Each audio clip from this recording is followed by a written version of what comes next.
Welcome to Empowered. I'm Elizabeth Naumovski. Women are always seeking ways to enhance their well-being and discover new solutions that help them feel their best and thrive in every aspect of life.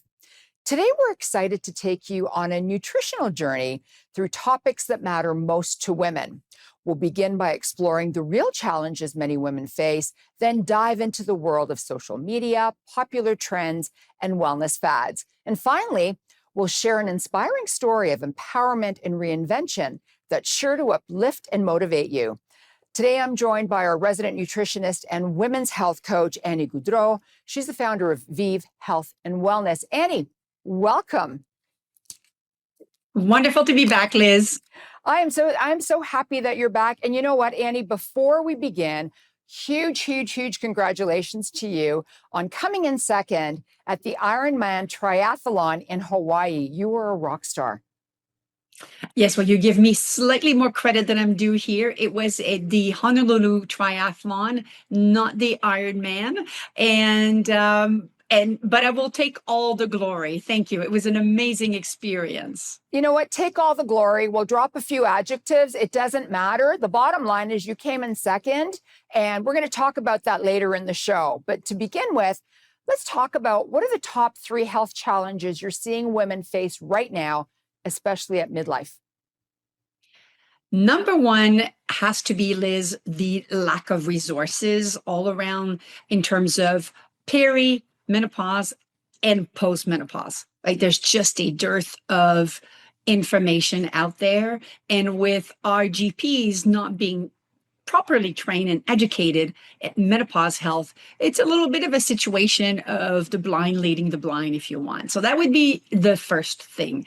The second one, and very much attached to this, is the fact that there's a lack of policies in the workplace. So while women are going through menopause, and it can be from the most benign to the most intense, there are no formal policies in most workplaces in North America that will support women. So we know that there's actually, according to the Canadian Menopause Foundation in their last survey, that 10% of women leave the workforce because of basically unmanageable menopausal symptoms that are really interfering with their work. So that's a big problem that we have. And the third thing I would say is sleep. We definitely have a big sleep problem. We've talked about this on this show before, but it is affecting women tremendously. So I'm going to make this next question personal. Why do so many high-performing women feel exhausted, even when we're doing all the right things? Yeah, and I think that a little bit the answer is in your question. We are doing all the things, right? So we are like, okay, I gotta hit the gym, and then I gotta make sure I got all my protein and my fiber, and I gotta make sure that I'm also doing my meditation or my journal, my whatever, right? Like mental health things and so on. We keep on adding, and the problem is that we don't remove anything from the list. Right? We don't remove anything that is no longer serving us. We just keep on adding. And of course, eventually, like this barrel is bound to spill. And that's what happens. We're exhausted. You know what? I like the fact that you say that, we're not removing things. We're running around at very high levels, and we're trying to do a lot. I've actually personally thought I need to step back and maybe take a little bit more downtime for me, because I'm the first one. Annie, what are you doing tonight? Let's go out and have some dinner and catch up. Whatever my other friend is, what are you doing tonight? Let's get together and catch up.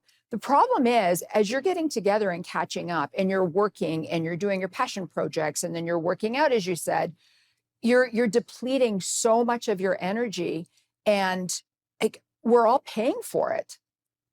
Oh, absolutely. And it manifests itself in physical health. It can manifest itself, of course, it's mental health, which we know is a really big issue.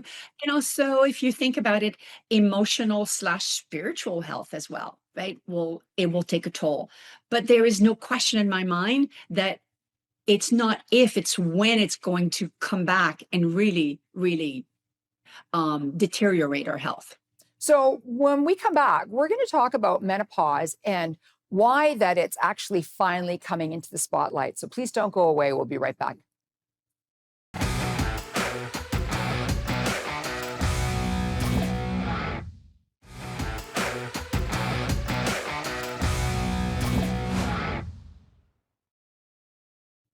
Welcome back to Empowered. I'm Elizabeth Naumovski. Today we're discussing women's nutritional struggles, fads leading to empowerment. So Annie, when we went to break, I was mentioning menopause. It's having a bit of a moment. Why do you think it's finally coming back into the spotlight? Well, I would say that it's finally appearing and having its moment because it doesn't hurt when you've got Oprah Winfrey, that is, of course, talking about it. Halle Berry, right? We've got Michelle Obama, Naomi Watts. Like it or not, when these women speak, they have a platform and they are going all out. I mean, Oprah did a whole menopause special, right? So that is why the media is picking it up. And then, of course, a big domino effect from there. And I think that, I actually really am happy that they have brought this topic to the limelight and that we are speaking about it, right? We also have, Liz, a generation of women now, like Gen Xers, who are not willing to accept going through this phase of life like our mothers did, where this was basically, a very taboo thing. Very We taboo. whispered, Yeah. right? We barely whispered about this. These women had no resources, no one to speak to, except probably a very good friend, when they went into the closet and talked about it. Yeah. Yeah. Yeah. I'm so happy that all of this is coming to the forefront because you are right. Our mothers, their mothers, this was something that was very, very hush hush, and you would never, sit down, have a glass of wine and discuss it. But I want to move on to the next thing. We talk a lot about, energy, but you talk about energy as a secret superpower. Why is it the first thing to go to, and how do we get it back? Yeah, I think that we've really misunderstood what energy is all about. I think that we have to go back to what is energy, and that's a resource. And like many resources, we can increase it, expand it, and also, of course, it can really diminish and reduce. So I think that once we learn that this currency is something that we can actually nurture, for example, with energy through, a really good diet, movement, but also, as we talked before break, the rest and rejuvenation part of it. So this is a currency that we can expand. And if we are mindful, this is something that we can nurture to be most of the time at a really high level. Now, of course, when we neglect our health and when we are constantly on the go, go, go, even though we have a good diet potentially and we are active, if we're not resting, if we're not sleeping, rejuvenating, this equation is not going to be in balance, and energy is going to suffer. And I guess that's one of the reasons why you say that burnout isn't a badge of honor, especially for women in leadership roles. Absolutely. In many countries in the world where productivity, as we measure it officially, right, is really high, and people have a very good balance, life balance, right? So it is, in my mind, a myth that we have to absolutely become like bone dry, tired, and give everything to work and as a badge of honor. This is like 80s and 90s mentality. I think that we really need to adopt a productivity with the human in mind, right? And protecting our relationships, protecting our health, and creating a better work environment for everybody as well. Yeah, I totally agree with you. I think that's really, really important for all of us to thrive, whether it's personally or professionally. I want to move on to wellness trends.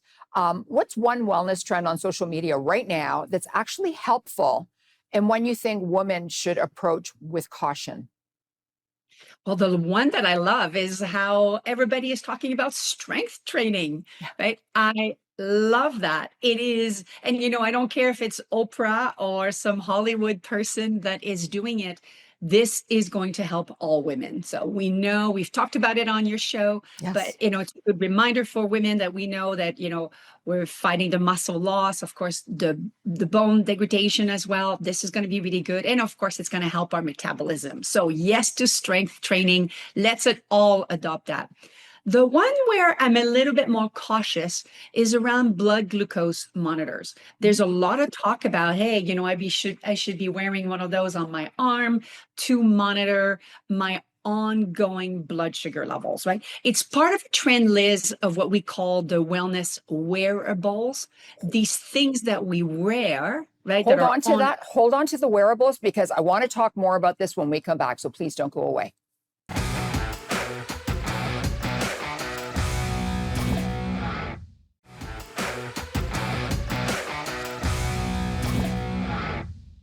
Welcome back to Empowered. I'm Elizabeth Naumovski. Today we're discussing women's nutritional struggles, fads that lead to empowerment.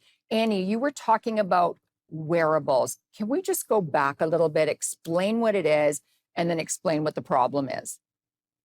Yeah, so wearables are a category of tools that we literally wear, like a ring. Sometimes it would be an Apple Watch, for example, Mhm. with that keeps track of your blood pressure or the heart rate. In this case, I was referring to blood glucose monitors, which are old technology because we've had this for a long time, supporting those who have typically diabetes or some metabolic functions disruptions, and it indicates to those individuals what are their blood glucose levels, right? The body likes to have this in a certain range, not too high, not too low, but in a nice little healthy range.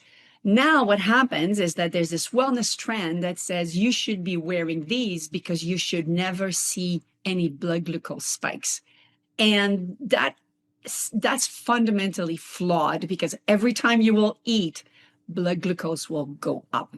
Okay? So we are starting to interpret data as in a very misleading way. It can also lead people to, and especially women, to be fear-based around their diet, which is the last thing we want to Yeah. create at this, especially with women at midlife. Um, and then it also can bring a lot of stress. Oh my God, my blood sugar went up, right? What have I done? This is the last thing again that women need. So I'm very reluctant for someone to use this tool unless we've identified that they really need to monitor this because they are at a pre-diabetic stage or some other condition that would be specific. But in general, I would like to stay away from those for the general population. This is important, and I'm really glad that you brought it up because people see trends on social media and automatically jump on it, not even knowing whether it's good or bad for them. But there's so much buzz around hormone balancing supplements and biohacking. How do we separate science from sales tactics? Oh my goodness, this is a good one, Liz. Hormone balancing is a bit of a fallacy, right? It's a bit of a term that is very much markety and salesy, but in science, it doesn't really work that way. Hormones are always fluctuating, right? You get up in the morning, your cortisol levels are high, and then that is not a bad thing. That is a normal thing. They're constantly fluctuating. So I'm very skeptical to these products that are going to be hormone balancing us. I think that there are some products that are potentially valuable, but for the most part, they lack a lot of data, and it's a little bit of like follow the money, right? So I would say for the most part, stay away from these. So, this good words of wisdom today. Honestly, like everything that's coming up, I'm sure somebody is thinking about or wanting to do or doing it. I want to talk about intermittent fasting because I've heard so many things about it. It is intermittent fasting really a game changer for women at midlife, or can it do more harm than good? Yes, and very qualified people I've taken stance both for and against intermittent fasting. So let's talk a little bit about what it is and what it isn't. For most women, intermittent fasting is not necessarily a very good strategy to adopt. We want women to be properly nourished at this time of life. Now, for a lot of women, what happens, Liz, is that when they are intermittent fasting, so they are maybe reducing their window by which they eat, they're simply eating less. So a lot of women will start to see, a little bit of weight loss, and they're happy with that. So they go, hey, intermittent fasting has been successful for me. The reality is that for menopausal women, the research is very clear that it actually can be detrimental to our metabolic functions. It actually can affect thyroid function specifically and start to decrease the rate at which we burn calories. This is the opposite that we want. It will also put us in a state where we are more tired. This is really not a good strategy for us. So I usually tell clients that do 12 hours per day so that you sleep well, your liver can do the detoxing functions that it needs to do during the night. But that's it. You don't need to do more than that. Okay, thank you so much about that. When we come back, we're going to talk about your journey. So stay tuned, everyone.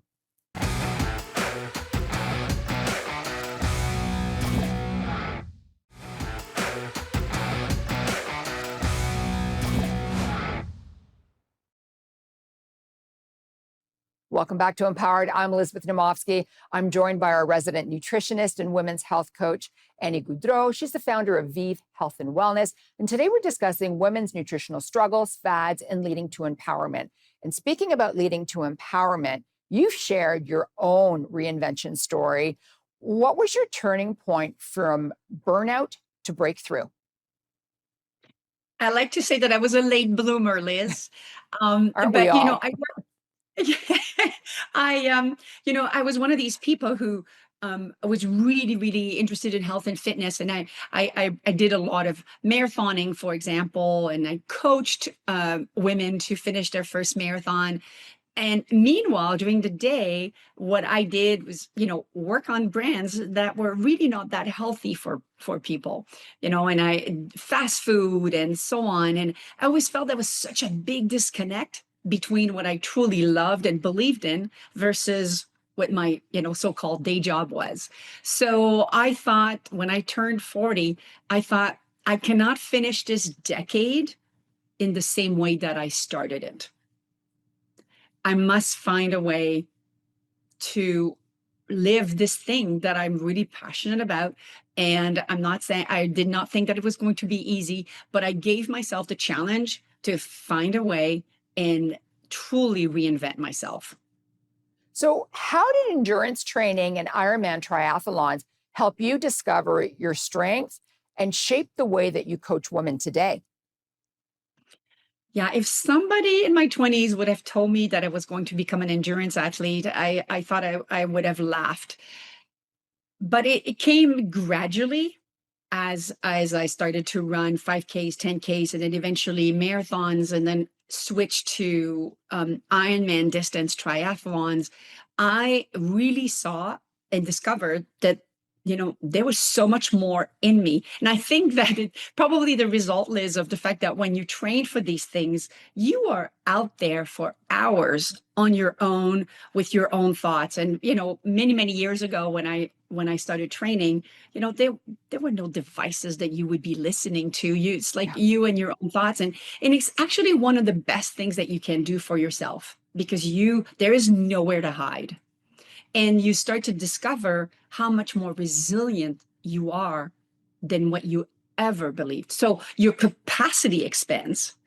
And what you start to realize is a lot of what life is going to throw at you. I used to say, oh my God, it's okay, because if I can run a marathon, I can handle this hurdle. If this thing happens, it's okay, because I have done much worse in my training or, in my racing. So it becomes this incredible, valuable tool that you can use to remind yourself what you're made of. I've done 5Ks, I've done 10Ks, I've done the half Tough Mudder half.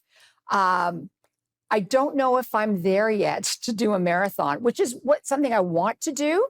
So you and I are going to have to talk about this to get me into the mental mindset to do my first marathon at some point soon.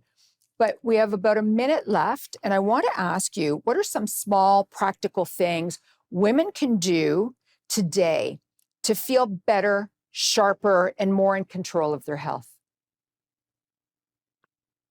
First of all, we talked about it at the top of the show. Stop saying yes to everything. Yeah. Make yourself a priority, right? Healthy boundaries is what we are talking about here. That's going to make a big difference, because continuing on to do more and more is not going to be a successful strategy, right? And the third one is surround yourself by people who share similar values, because they are going to encourage you and support you in the same direction that you really want to aim for. Thank you so much, Annie. Your words of wisdom actually not only resonate with me, but they resonate with so many of the viewers across Canada and even all over the world. And we need more of this, because there's so many women that are struggling with menopause, mental health, and everything else. Thank you so much for coming on Empowered Again. Thank you, Liz. Annie's closing words of wisdom to you are to rise above your emotions and follow through on promises, even when you don't feel like it, to stop overthinking every decision and start problem solving faster, to give 100%, not perfection, but full presence with whatever capacity you have on that day, where you're finally saying yes to bold new challenges you would have dodged before. I'm Elizabeth Naumovski, and I'm here to empower you and make frugality fashionable. Thanks for watching. Bye for now.